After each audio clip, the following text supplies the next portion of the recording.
When times get dark, we can't see the help that's all around us. Let 211 be your guiding light for mental health and other resources.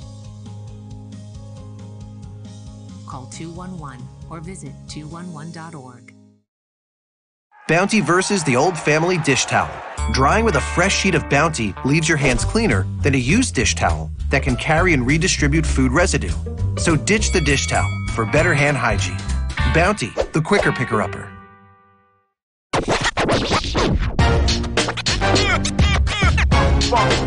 It's like a loot machine. All around town, people trying to get down.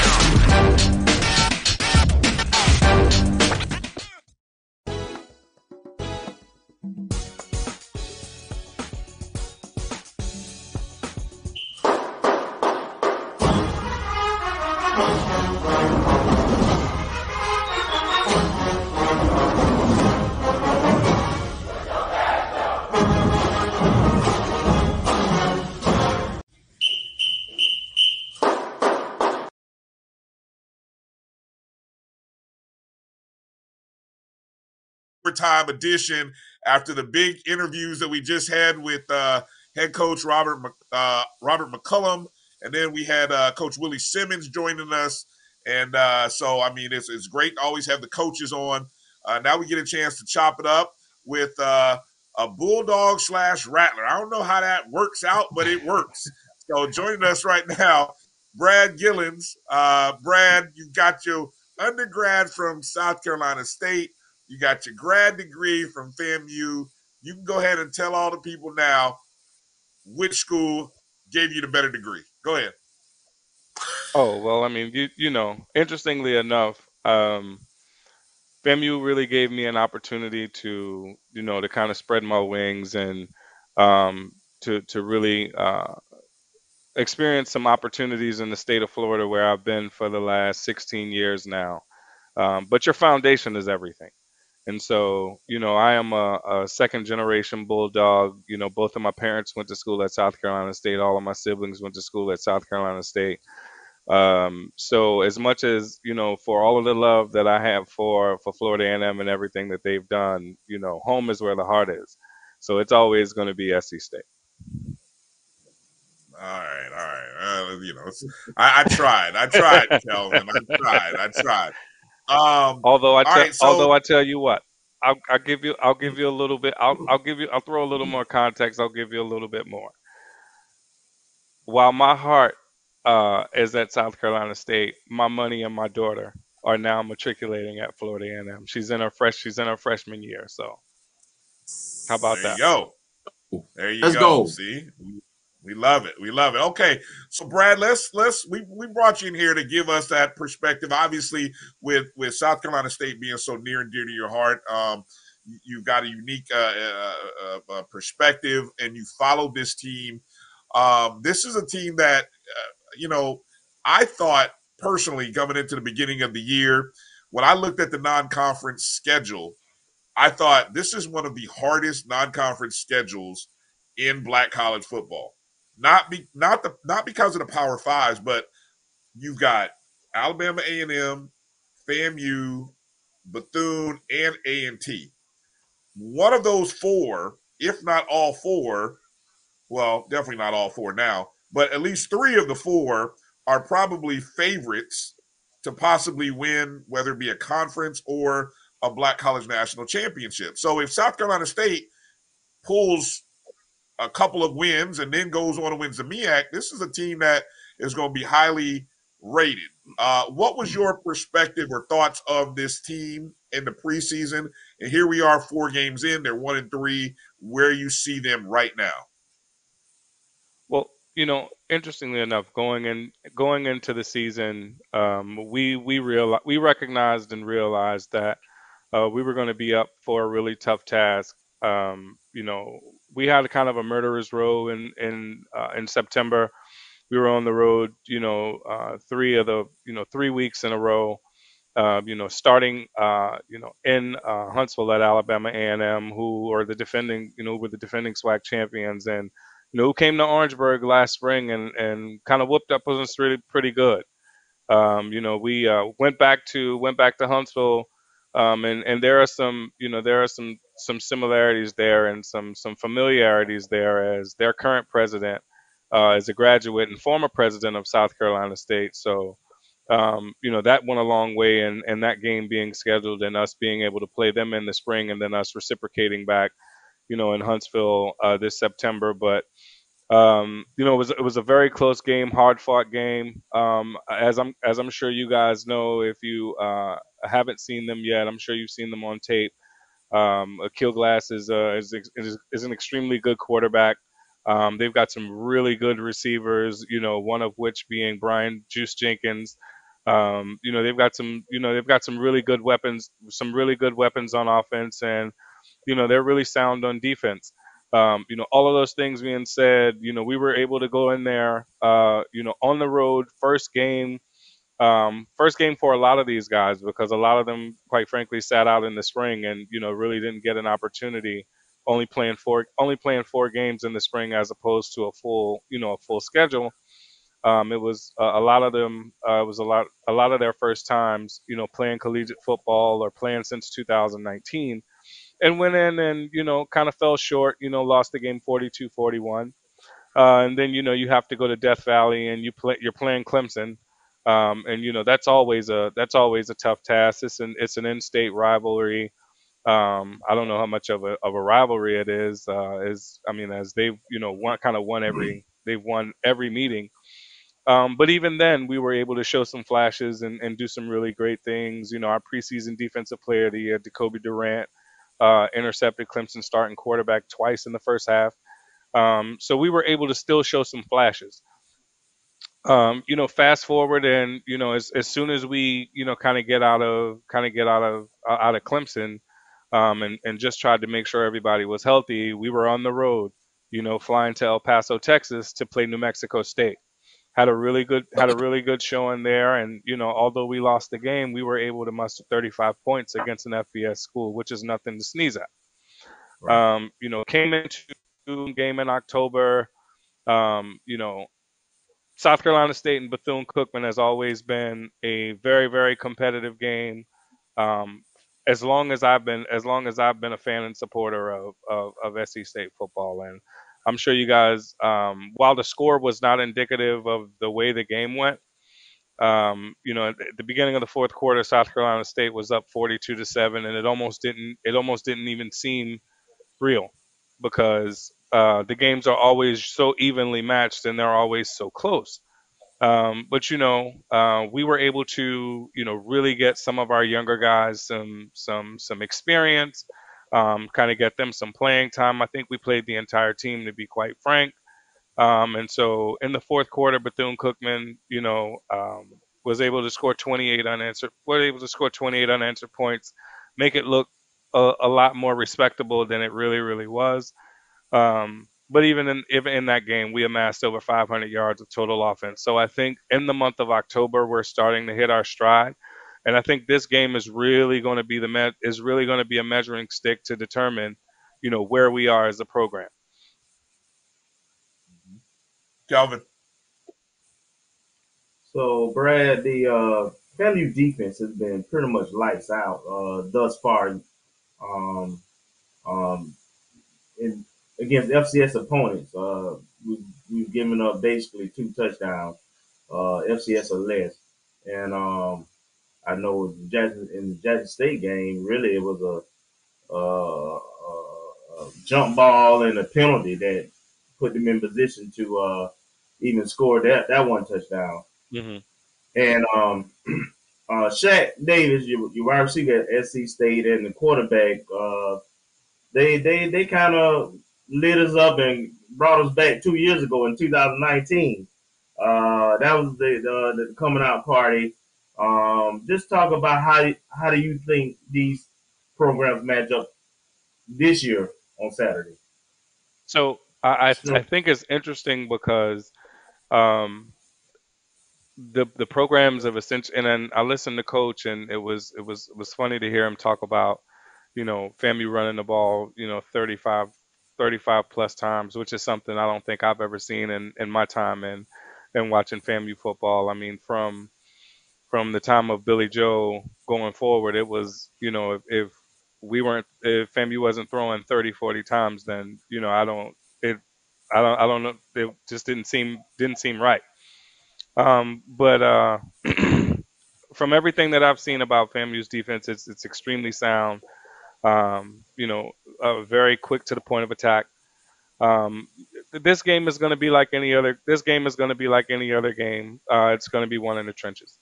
And so it's going to be about who can establish the line. It's going to be about who can establish the line of scrimmage. Who can get that. Who can get that push. Interestingly enough, for South Carolina State, the offense that they're running this year is a bit of an anomaly. I think you guys remember when Coach Jeffries was there, and even earlier on in Buddy Pugh's tenure, the motto was, we don't pass even on the interstate. And so, that being so that being said, this is a stark difference for the folks in the Garden City of Orangeburg, to be able to see this Buddy Pugh team kind of air it out. But I think what we found is that as Buddy has gotten older in his years and kind of progressed as a coach, he's also delegated a lot more. And he's trusting his coordinators, and he's allowing young, fresh offensive minds to come in, and with that comes new schemes and new ideas and all of those good things. And quite frankly, that's where sports is going. I mean, we're going to multiple sets where folks want to run the spread offense where they can kind of throw it around a little bit and get guys in space, and allow them to kind of beat their man on the other side of the ball and make things happen. All of that being said, I'd be remiss if I said, we're still South Carolina State, so we're still going to have a heavy dose of the running attack, because that's just in our DNA. It's just something that is always going to be there. It's going to be an extremely tough test. Your front four is really stout. Trust and believe we haven't forgotten about Marquise Bell. We know he's on the back end, and quite frankly, while Jacoby Durant from South Carolina State was the preseason MEAC Player of the Year, I'd venture to say if FAMU was still in the MEAC, it would have probably been a toss-up to determine who was going to be preseason Defensive Player of the Year between he and Marquise. So we have a healthy respect for FAMU's defense. It's really just going to be a lot about what Coach said, just execution, making sure that we don't making sure that we don't beat ourselves, and let the chips fall where they may. Kofi? Yeah, man. I have a healthy love for and respect for South Carolina State University. Having been born in Columbia, South Carolina, and half of my family actually went to South Carolina State University. Let me ask this. Obviously, with the exit of North Carolina A&T, FAMU, Bethune-Cookman, and Hampton, has there been any regrouping in regards to South Carolina State possibly leaving the MEAC to go to the SWAC or possibly Big South? Excuse me. With respect to the SWAC, geographically, I don't think that's a good fit for South Carolina State. I mean, we'd be the farthest team. We'd be the farthest team east, and from a travel perspective, I don't know that gives us any advantage from from that standpoint, or from a financial aspect for that matter. Completely understand why FAMU did it, and I'm sure it's going to pay off for the university, pay major dividends in the years to come, especially considering those rivalries are, in a lot of places drive to markets, with Alabama being right there, Mississippi being several hours, so on and so forth, if we're not talking SWAC West, of course. And then, of course, Daytona Beach, which, that was always going to happen. For us, I think we're kind of staying the course right now, and we're trying to figure out, what's going to happen with the new MEAC leadership. As I'm sure you guys know, Commissioner Dennis Thomas is going to be retiring, so there's going to be a changing of the guard, and with that changing of the guard comes expectations from the MEAC Council of Presidents to determine how are you going to land and expand, new universities within that digital footprint? If I had to guess, and this isn't anything that anybody has told me, this is just me thinking out loud. I would imagine that they would go after a school like a Virginia State, who's probably ready to make the move to FCS. I would imagine they may take a flyer on seeing if Winston-Salem State has gotten their ducks in a row and they're ready to come back and give them that North Carolina footprint again that they lost when they lost North Carolina A&T. So that essentially replaces both Hampton and North Carolina A&T right there. As far as any schools further south in Florida, I don't think we would entertain the idea of any of unlike an Edward Waters or a Florida Memorial. I just don't think they're ready to make that move up just yet. But it might be a Fort Valley or an Albany State or or something to that effect that might they have the football cachet. They're it's just a matter of whether they can make the financial move if it's financially feasible for them to be able to make that move to the MEAC. But as it stands for South Carolina State, I think we're standing pat right now. Cool. All right, Brad, we got to that portion of the show where we like to do bold predictions here, as we normally try to break this game down. So, as our guest, we will give you the first shot at a bold prediction, and if you want to even jump in there with a score prediction and outcome, go ahead and bring that out as well. So if my bold prediction would be that Wolverine is going to lead all receivers and catches and yards on Saturday. I think a lot of focus is going to be paid to Shaq Davis because he's the name, and I'm sure he's the guy you remember. From 2019. Wolverine's a sophomore who didn't have an opportunity to play in that game in 2019, but leads the team in catches this year and receiving yards.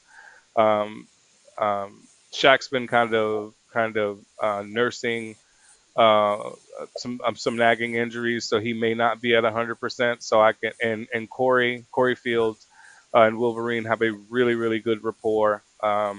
Think of Corey as that inside slot receiver, that Hunter Renfro, type of guy. When it's 3rd and 6, he's going to get you 7 to kind of move the chains. I'll tell you what.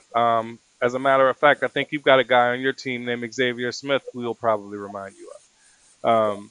So or Roosevelt Kaiser if we're gonna kind of take it back a little bit. It's he's one of those kinds of guys. So my bold prediction would be that Wolverine would lead the Bulldogs anyways in receiving and catches and in yards. I can see this game going down to the wire, much like it did in 2019. Just with the way your defense is playing. See if you're able to shut down the run and make us one dimensional, that's definitely going to be to your benefit. But I think we'll make enough plays within the passing game and mixing in the run, because that's just kind of a staple of what we do to keep it close enough. And then it's probably going to be one of those whoever has the ball last wins, much like it was in 2019. Well, as long as that comes with a couple of penalties and kicking the ball out of bounds, we'll take that. We'll take it. We get trust that won't ever happen again. You know.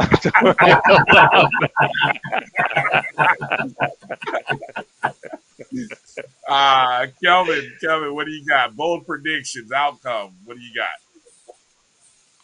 I'm gonna agree with the Bulldogs slightly. This is game. We've been lights out on defense. Our defense is gonna be our defense, right? And I pondering this. So they're not gonna put 44 points on us like they've done. They've been averaging. But I will say, if it's gonna be tough to hold them under 2 touchdowns, though. I mean, they got weapons, they got players, they well coached. And I'm really interested to see how our defense, because this is, to me, our first challenge with a team that can really score at all levels, can run and pass and has a quarterback and pedigree to do it. And don't forget, we got Alabama A&M behind them next week. And they're similar in a lot of ways. So it kind of gives me a gauge going into that game, how we perform with this game. So I'm going to say we're going to give up more than one touchdown this game. However, that being said, I think we'll create some separation in the second half, third quarter, and end up winning by 10. All right. Do we score over 30? Well, they gave up 44 to Bama. They gave up 35 to Cookman. So we should be able to score. We should be able to score 31. All right. Yeah. I had to check. All right, Kofi, bold prediction, outcome. What do you got? The Marching 101 is going to be in the game on Saturday. How about that one? No, that's too weak. I'm gonna say as far as there will be a special teams touchdown on Saturday. There will be a special teams touchdown on Saturday by either South Carolina State or Florida A&M University, because both special teams are extremely talented and well coached. So I'm predicting a special teams score either with a block, punt, or kick return. All right. It's for myself. Oh, did you give a score outcome there, Kofi, real quick? 31-21 FAMU. Okay. I'm looking at South Carolina State having given up 42, 49, 43, and 35. Although, here's what worries me. The Bethune-Cookman, again, the defense really only gave up 21. If I do the math, if I go back and look at it, because you had the special teams touchdown by Bethune, the kickoff. You had the scoop and it was an interception or a scoop and score in the fourth quarter. One of those two happened. So the defense, yeah, okay. So the one thing that worries me is I'm hoping that South Carolina State's defense hadn't gotten right. You know what I mean? Like when you give up that many points, all of a sudden you have nowhere to go but up and get better. And so it's a defense that we already thought enough of at the beginning of the year that, let's just say, they're starting to play at their level of expectation. That's the one thing that worries me. I think this may end up being the history between our two schools. The scores are outrageous. I mean, FAMU has given up 40, 30. I mean, I'm just throwing numbers out. They've averaged probably about 40-something points on us, nearly 40 points over the last decade. With that said, though, this is the best defense FAMU has had in the decade. I think this may be an actually lower scoring game than many people think. So, with that said, I'll go with something like 27-14. And I'm basing that on I think we're going to run. I think South Carolina State's going to run. I think both teams may have more. My bold prediction, both teams have more rushing attempts and carries than passing attempts on their side. Obviously, I just had the stats up. Brad, do you recall what the run to pass ratio was? I'm looking it up here.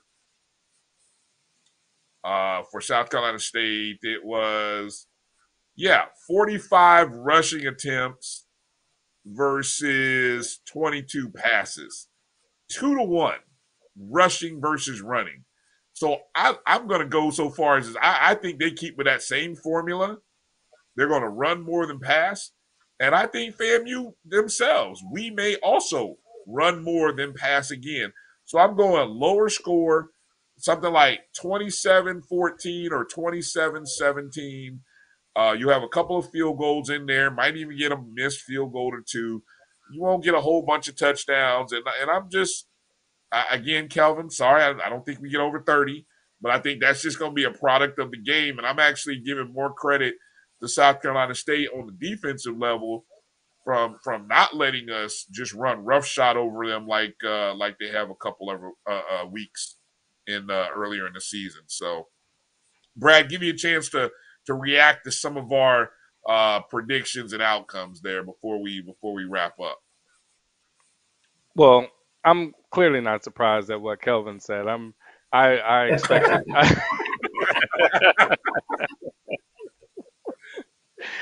I clearly expected that. I wouldn't expect any less from him.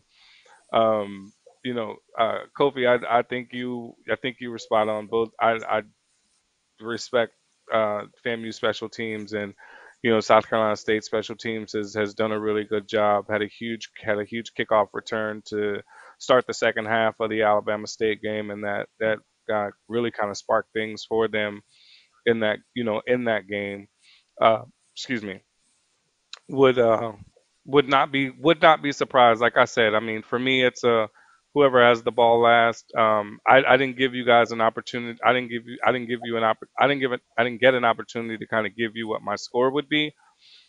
But I'm thinking more like 27-24, or 21-17, for the visitors, of course. Okay, sure. Of course. Thank you. But of course, yeah. But a lower scoring game than maybe Yes, what a lot absolutely. of people think. Yeah, Absolutely. yeah, I'm with you there. Just a couple of notes here that my good friend, producer / co-host AD Drew shared with us. This being the 5th MEAC versus SWAC showdown. This is actually the rubber game, as it's 2-2 so far. The SWAC has won with Alabama A&M and Mississippi Valley State. The MEAC has won with North Carolina Central, and South Carolina State has a win, obviously, over a SWAC opponent. So this FAMU versus South Carolina State will be the 5th game. And so whoever wins this one, bragging rights for the conference will go there. And so that'll be interesting. One other note that he hit me up with, HBCUs that played in the spring versus teams that did not play in the spring are 18-7 this season. Now, again, that's only 3 weeks. So that's, and I don't know, are we counting, Brad? Are we counting what South Carolina State did over the spring? Is that playing in the spring? What do you think? I mean, it was a 4-game sample size. I don't know that other teams played much more than that, so I don't see why not. Okay. Yeah, just a couple of interesting data points. Appreciate that, Drew. Brad, where are you? Let people know, how can they reach out to you if they want to reach out and connect with you, whether it be on a South Carolina State level or a FAMU level. Go ahead and give some plugs. Well, yeah, I'm always around. I'm typically, you can always typically find me on Twitter at Czar of the Telestrator, which is CZARTELESTRATOR.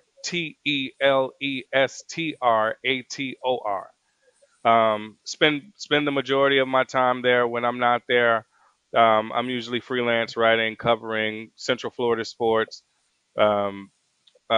Mostly Bethune-Cookman at this point. Always at the Florida Classic, covering both of those. Always at the Florida Classic, covering both of those games, and always in Orangeburg. Any chance I get, helping out Kendrick Lewis and his staff in the South Carolina State Sports Information Department. I mean, those guys have been near and dear to my heart since I was in college, almost 30 years ago. Yeah, so that's right. So, but also wanted to say, to the fans that might be listening, there are going to be a lot of Bulldogs in the stadium on Saturday. I can personally attest to that. I bought 15 tickets myself today. So I've got a huge contingent coming from Orangeburg and surrounding areas, and I wasn't the only one. So there are definitely going to be a lot of people that are coming from Orangeburg.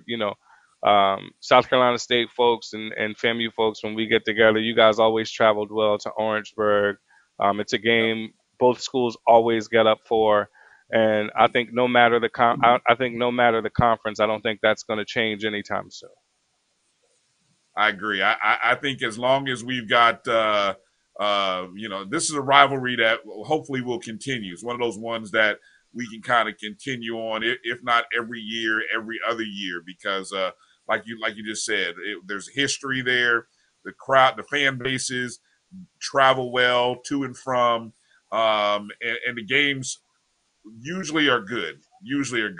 This past decade has been kind of outrageous in the Pew era, but anyway, it is what it is. So hopefully that's on the other side. Yeah. Oh, sure. Yeah. Yeah. Right. Again, Brad Gillens, and also when we get down to the end of the year, Florida Classic, we got to definitely have you on. Hopefully we'll be live and in person, hopefully down at the Classic. So we got to have you come join us on set or however we work all that out. So, all right. Absolutely. Would love to do it. Hey, appreciate your time and with the adjustments. Again, we appreciate you, Brad, for hanging in there with us. Coach Simmons, we appreciate him for coming on. Coach McCullum, we appreciate him for coming on. Did I miss anybody? I feel like is that it? The rest of it's just been us, right, guys? Did I miss anybody? It's been us, man. Yeah. And I appreciate us for coming on. I show you some love, man. I appreciate look, we couldn't get it done. We are. And look, I appreciate Drew for hanging in there back behind the glass for helping produce and put this thing out. So again, thanks to Rattler Nation for watching the O&G Strike Zone. Like, subscribe, join the YouTube page, download the JBN app. And hey, check out the podcast when it comes out on the BCSN Pod Zone. Tell a friend, let them know how you found us. And next Wednesday, we'll be talking about that victory over South Carolina State and getting ready for the big win over Alabama A&M. That's called a tease, Brad. That's called a tease. So, I love it. That's going to do it for Brad Gillens, for my co-host Kofi Hemingway and Kelvin Rozier. I'm Brian Fulford. Thanks for watching the O&G Strike Zone. Let me make sure I say that properly. All right. It's a long night. We're out. Peace out, Rattler Nation. Let's go.